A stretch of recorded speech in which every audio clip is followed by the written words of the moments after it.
Olá, muito boa noite. Um conhecido político e jornalista equatoriano se tornou mundialmente conhecido da pior maneira possível.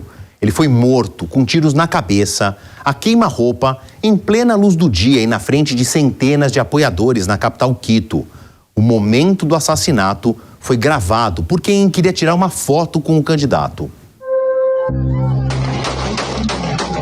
Quem segura o celular se apavora com o som dos disparos. A rajada provocou pânico.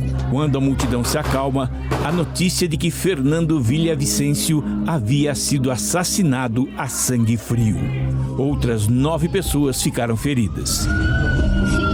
O assessor do candidato à presidência, que deveria concorrer ao cargo no próximo dia 20, disse se tratar da ação de matadores de aluguel. Villavicencio estava afiliado a uma coalizão de centro-direita, mas se identificava como um político de esquerda.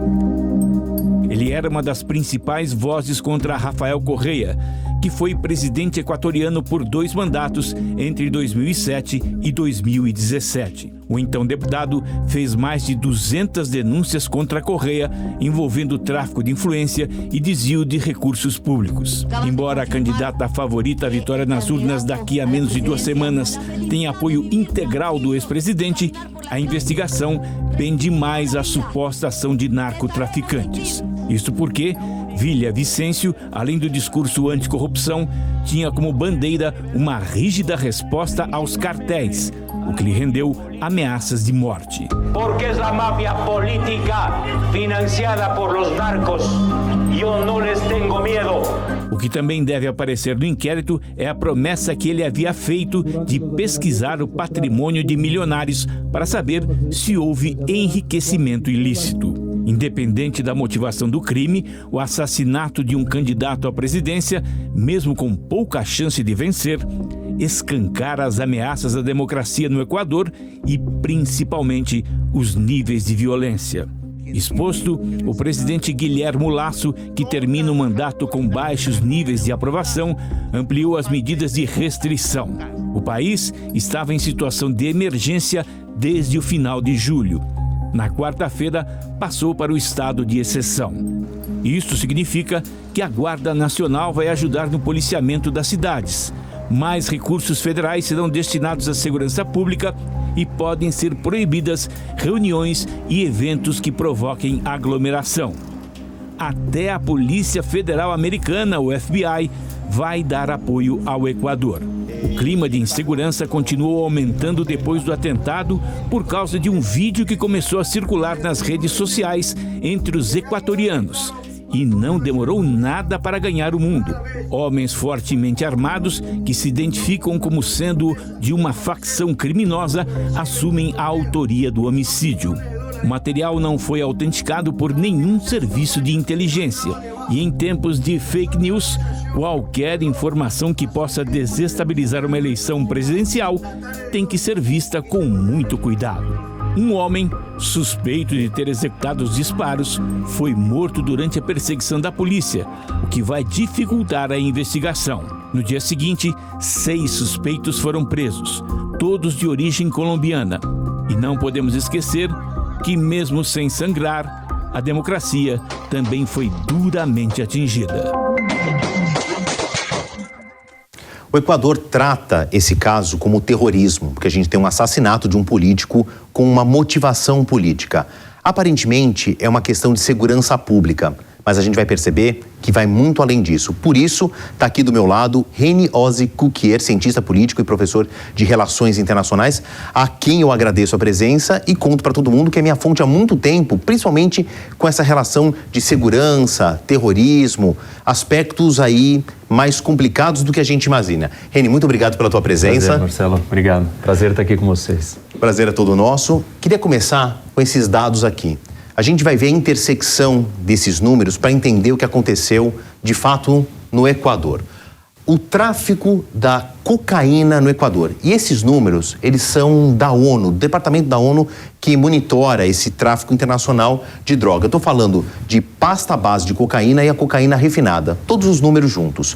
Não existe uma coincidência deste crescimento exponencial de 2020 a 2021, que a gente vê aqui quase nada para 150 toneladas, isso avança na mesma proporção que o número de homicídios no Equador a cada 100 mil habitantes. Em 2015, de 6,4 e aqui de quase 26 pessoas a cada 100 mil habitantes. Colocar um paralelo, esse número é maior que o Brasil, que a gente sabe que não é um país aí muito seguro. Eni, não é uma coincidência, né? Qual que é a relação entre esses dois números? Bom, Marcelo, primeiro que a gente tem que entender que a criminalidade, principalmente na América Latina e no Equador não vai ser diferente, ela não é uma criminalidade de indivíduos, e sim de grandes organizações criminosas, ligadas ao narcotráfico, porque é a maior fonte de renda. Claro. E nós temos um fenômeno aí, como você mostrou nos números aqui da cocaína, nós batemos os recordes de produção de cocaína no mundo. Como que a gente sabe isso? Pela quantidade de apreensão. E isso aconteceu porque desde a pandemia, o consumo nos Estados Unidos e na Europa tem aumentado drasticamente. Então, o consumo aumenta, a produção aumenta e as organizações criminosas têm mais fonte de dinheiro. Com mais fonte de dinheiro, mais criminalidade. Aí, óbvio, os homicídios vão aumentando. Claro, a gente tem situações específicas do que acontece no Equador que facilitaram a chegada dessas organizações criminosas para ir tomando o país. Porque é importante lembrar, o Equador era um dos países com os índices, né, aqui de homicídios, esse número aqui 6,4, às vezes 5, níveis de, por 100 mil habitantes, esse é um nível de Washington, D.C. Acho que você morou lá. Claro, então, a gente sabe o que nós estamos... Assim, são países, níveis de cidades, capital dos Estados Unidos, países desenvolvidos. Então, o Equador não tinha esse problema. Tanto que a gente até, ou se referiu ao Equador como uma ilha da paz. Perfeito. Cercada por outros países muito problemáticos. Acho que você tem um mapa aí, a gente... É isso, né? Aqui eles estão pintados de cores diferentes propositalmente, né? Quando a gente pensa em cocaína, e voltando um pouco do tempo, não precisa ser muito, vamos falar dos anos 70, anos 80, uma produção exponencial nos anos 90. Aqui teve um fenômeno, né, Eni? Em 1999, o Plano Colômbia. Isso é uma associação entre governos da Colômbia com os Estados Unidos, em que o então presidente George W. Bush fez uma parceria com a Colômbia para uma ação conjunta para tentar acabar com esses cartéis ou diminuir muito a força deles. E não tem vácuo de poder, né? Quando a situação piora num lugar, eles acabaram indo para outros. Queria que a gente avançasse agora nesse sentido. É importante todos perceberem que a produção de cocaína do mundo, ela está concentrada na América do Sul. E aqui nós temos os 3 maiores produtores do mundo de cocaína. Como Equador, você falou... Peru e Bolívia. O Equador não, mas Colômbia, Peru e Bolívia. Esses são os 3 maiores produtores de cocaína do mundo. E aí, como você comentou, né, o Plano Colômbia, enfim, uma série de ações dentro da Colômbia sempre tentando combater. Mas tem uma data mais importante, que é em 2016, quando o governo da Colômbia assina o acordo de paz com as Farc. E aí a gente abre um espaço muito grande, porque até então o monopólio dessas rotas todas que usavam o Equador para vender a droga, exportar, era controlado pela Farc. Com a Farc abandonando a parte da sua insurgência, da sua guerrilha, não totalmente, porque inclusive membros da Farc, dissidentes, estão aqui no Equador hoje operando. Mas com a saída da Farc, você abre um espaço para o surgimento de outros grupos brigarem pela disputa do controle das drogas. Mas eu tinha dito antes que o Equador está aqui cercado por Peru e Colômbia. Então nós temos 2 maiores produtores de cocaína do mundo do lado desse país. É óbvio, ele é menor, pequeno, que era estranho ele não sofrer desse problema. Mas chegou uma hora que não deu mais. E o problema começa com essa questão da Colômbia. E aí, então, a gente vê uma entrada de outras forças também, cartéis mexicanos de droga, vindo para o Equador. Facções dissidentes da Colômbia vindo para o Equador. Nós temos até a máfia da Albânia, que está presente no Equador, que é uma máfia que opera tráfico de drogas na Europa.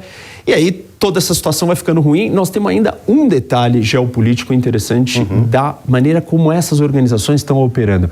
Elas passam a mudar o seu centro de operação, Marcelo. Então, em vez de elas estarem nas suas cidades básicas, elas começam a ir para cidades portuárias. Claro. E querer controlar essas cidades portuárias. E isso acontece no Equador, assim, Guayaquil, Esmeraldas, Manto, várias das cidades da costa do Pacífico se tornam controladas pelo tráfico. Isso não é só um fenômeno aqui no Equador. A gente vê até o PCC aqui em Rosário, em outros lugares. Então, o Equador se torna um polo onde várias organizações de outros lugares chegam para ocupar esse espaço e comandar o tráfico de drogas. Reni, mas é um ponto de conexão daqui, mesmo virado para o Pacífico, para o leste europeu? Também, porque você consegue atravessar o canal do Panamá com muita facilidade. Claro. E óbvio, né, as coisas vão para a costa americana e de lá para outros lugares. Então, é um polo de distribuição, é muito preocupante. Óbvio que isso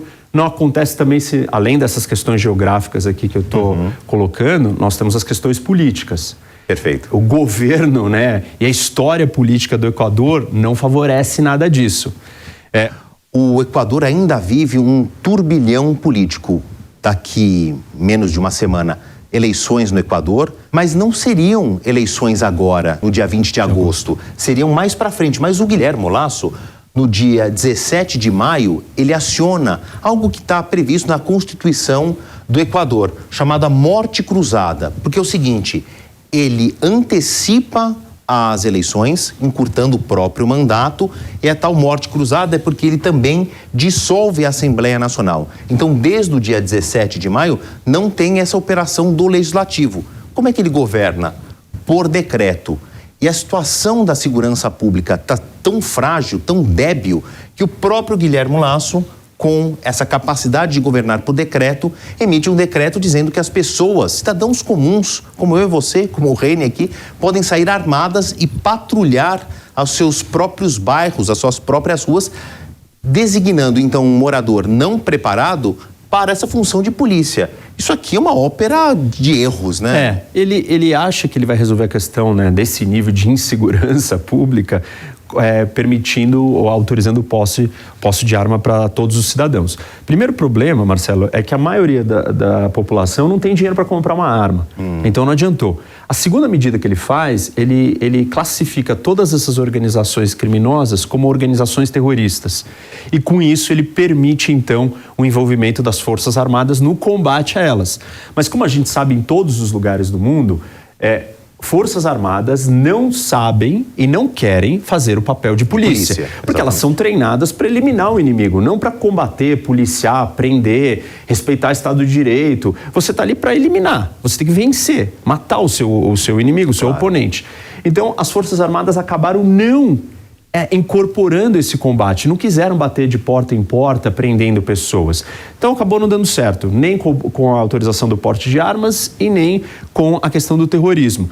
Mas, assim, a América Latina está caminhando, ou ela vai para um estado falido, dominado pelo crime organizado, ou tendências autoritárias para lutar com esse tipo de problema. Reni Oswald Cuquier, cientista político, professor de Relações Internacionais,